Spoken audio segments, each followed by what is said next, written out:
This is Chicagoalmose, and I wrote a story that shows the secret to success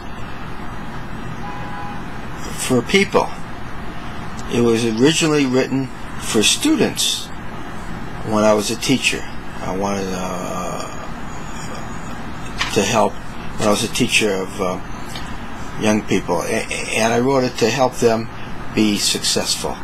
So you can consider it the secret to success in life. And I believe that this is a good story that every young person should hear, because it's very motivational, and for older people too, as a matter of fact. I'm going to read it, and here goes. It's called Victor Rios and His Secret Robot. I'm trying to get comfortable here. Victor Rios was a person who always seemed to be a winner. Victor earned almost perfect grades in school. He was great at sports, and almost everybody liked him. Victor was only 12 years old, and he already had a part-time business employing other children who helped with household chores. He was captain of the school debating team, student council president. He wrote poetry for magazines, played first trumpet in the band, and the list went on and on. Victor was like from outer space or supercharged or something. The funny thing was that Victor seemed at first sight to be only average, even below average. He wasn't particularly handsome, although he was always well-groomed. Victor lived with his poor single-parent family, and he never wore expensive clothes. He made an extraordinary amount of money from his part-time business, but he was saving it to go to college, to buy a sports car, to own a condominium on campus, to purchase a computer system, and a few other things. Teachers said he was of average intelligence, and his physical condition required him to wear very thick glasses and a hearing aid. Craig Seamswright, on the other hand, was naturally handsome. His father owned a chain of automobile dealerships. He had an IQ of about 145 and he didn't have any friends.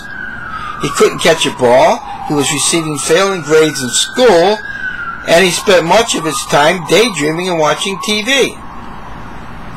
One day, Craig was walking down the hall, going to class with his head down, feeling sad, and he accidentally bumped into Victor Rios. It was clearly Craig's fault, but Victor smiled, said excuse me, and the three of them, Victor was with his lovely girlfriend, picked up Victor's books. After Victor got his books back, he thanked Craig for helping him, and Craig blurted out, "Vic, how do you do it? I mean, how are you able to always be so successful?" Victor looked at Craig very seriously and handed him his business card. Victor said, "Call me tonight at 9 p.m. and we'll talk." Craig had mixed emotions about calling Victor.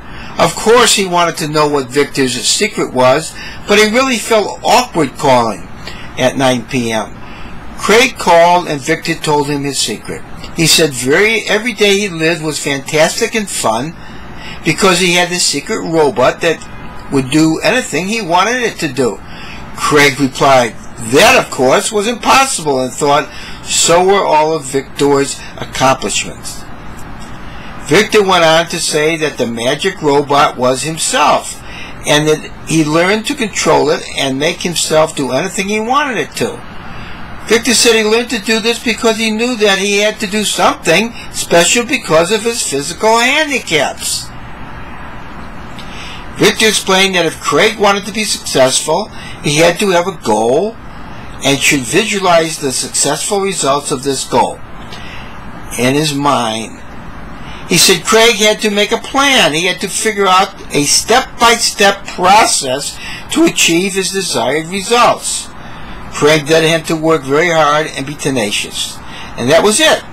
Oh, there's one other thing. Victor said if there were times when Craig didn't feel like doing what he told his robot self to do, he must insist. After all, Craig was the boss.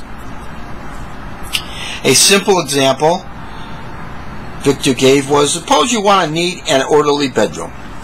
First, think about the bedroom being just the way you want it to be. Then figure out where exactly you want to put everything. Plan on, for example, hanging up your clothes first and then putting your books back on the shelves. Do it step by step at a time. Play a game with yourself to see how much work you can do in, say, 10 minutes. And work very fast. Give yourself a definite amount of time to work on your room each day until your project is finished. Don't expect too much of yourself at first. Set little task goals and work up your productivity gradually. If you mess up or make mistakes, don't worry. Everybody does. Correct your mistakes or start again. Consider your chosen project of utmost importance. Don't abandon your plan because you want to watch TV or you don't feel like working. You're the boss of your robot self. If you make a decision to do something, don't let your robot self control you and make you fail in the project you have already decided to be successful in completing. Try to do good work and be proud of your accomplishments. Remember, your main goal is life success, and each project and task is a step in this major, crucial living process. Victor ended the conversation with another secret. He said that before he learned his robot technique, he thought he wanted to be just like Craig Seems Right. Craig was so handsome, intelligent, and rich. Victor had no idea Craig felt like such a failure until he bumped into him in the hall and Craig asked for advice. Thank you.